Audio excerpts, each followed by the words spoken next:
여러분, 인생이 내 뜻대로 되지 않아서 모든 것을 포기하고 싶었던 적 없으셨나요?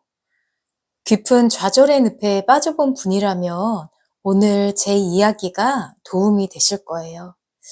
제 인생에서 가장 큰 좌절 중에 하나는 바로 반복되었던 시험관 시술과 임신 실패였습니다. 저는 40대 중반의 나이에 결혼해서 엄마가 되고 싶은 간절한 마음에 시험관 시술을 14번이나 했지만 모두 실패로 돌아갔어요. 특히 시험관 시술이 8번째 실패했을 때 저는 완전히 무너져 내렸습니다. 아무것도 못하고 상담도 모두 접고 집에서 울기만 했죠. 밥도 차리지 않고 잠만 잤습니다.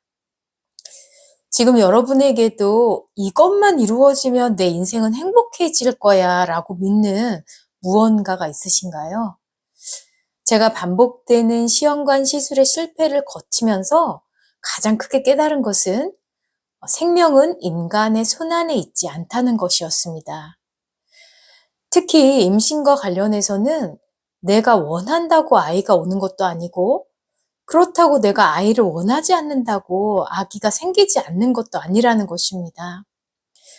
생명은 보다 더 큰 운명의 움직임과 연결되어 있기에 인연 따라 생긴다는 것이에요. 임신과 관련한 이야기는 나중에 기회가 되면 더 자세히 말씀드리도록 하고요. 이와 더불어 제가 또 깨달은 것은 강한 갈망과 집착이 자신의 인생을 망친다는 것입니다. 또한 인생은 내 뜻대로 되는 것이 꼭 좋은 것은 아닐 수도 있다는 것도 깨닫게 되었어요. 만약 제가 임신에 쉽게 성공했더라면 저는 아마도 굉장히 교만하고 오만한 사람이 되었을 것입니다. 그래서 무언가 시도하고 결과가 안 좋은 사람들을 보면 노력과 의지가 부족해서 저런 거야. 마음 먹고 노력하면 다 이룰 수 있어. 이런 아주 근시안적이고 유아적인 사고방식을 갖고 살았을 것 같아요. 그리고 마음의 고통을 치유하고 의식 성장을 위한 여러 가지 공부도 이렇게 열심히 하지 않았을 것 같아요.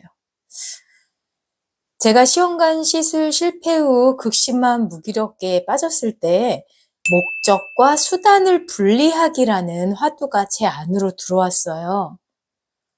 여러분의 삶의 목적은 무엇인가요? 각자 다르겠지만 행복하게 살고 싶은 것은 모두 공통적으로 추구하시는 것일 거예요. 이렇게 삶의 목적은 행복하게 사는 것인데 사람들은 그 행복을 이루기 위한 수단을 자신이 정해놓은 고착된 몇 개의 수단으로 정해놓고 집착합니다. 당시에 저에게는 생물학적인 아이를 낳는 것이 유일한 행복의 수단이었죠. 그러나 행복해질 수 있는 방법은 아이 말고도 정말 너무나 많습니다. 남편과 둘이서 행복하게 늘 신혼처럼 살 수도 있고요. 혹은 일을 통해서 사회에 공헌하며 보람을 찾을 수도 있고요. 그래도 자녀를 원하면 아기를 입양할 수도 있고 또 강아지를 입양할 수도 있고 특히 자녀가 없는 사람은 일을 통해서 세상에 공헌하면서 큰 기쁨과 행복을 누리며 살 수 있습니다.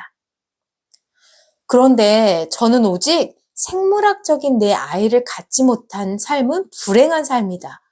라는 어리석은 고정관념에 빠져서 비련의 여주인공으로 몇 년을 살았던 것이죠. 만약 여러분이 나는 이것이 반드시 있어야만 행복하게 살 수 있다 라고 강하게 집착하는 것이 있다면 결국 그것 때문에 나중에 큰 불행을 겪을 수 있습니다. 삶 자체가 작고 큰 좌절의 연속입니다. 어떠한 목표를 이루기 위해서는 반드시 어떠한 조건이 충족되어야 한다고 전제하면 삶이 비참해집니다. 좌절은 내가 집착하는 특정한 수단이 뜻대로 되지 않았을 때 오는 것이지 행복이라는 목적 자체가 사라진 것은 아닙니다. 좌절의 순간은 우리가 다른 길, 다른 수단을 찾아야 할 때라는 신호일 뿐입니다. 여러분도 만약 지금 좌절에 빠져 있다면 나의 인생의 목적은 무엇인지, 그리고 그 목적을 이루기 위한 다양한 수단들을 한번 노트에 적어보세요. 수단이 많으면 많을수록 인생은 풍성해지고 한 가지 수단이 실패로 끝났다고 해서 좌절 속에 빠지는 일은 줄어들 것입니다. 자, 오늘 이야기는 어떠셨나요? 오늘은 인생을 내 뜻대로 만들려는 집착을 놓아버리고 목적과 수단을 분리함으로써 좌절의 늪에서 벗어나는 방법에 대해 이야기했습니다. 여러분의 인생의 목적은 무엇인가요? 혹시 내가 집착하고 있는 유일한 수단은 무엇인가요?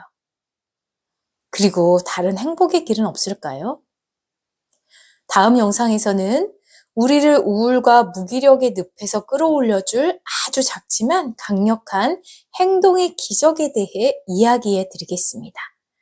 다음 영상에서 찾아뵙겠습니다. 감사합니다.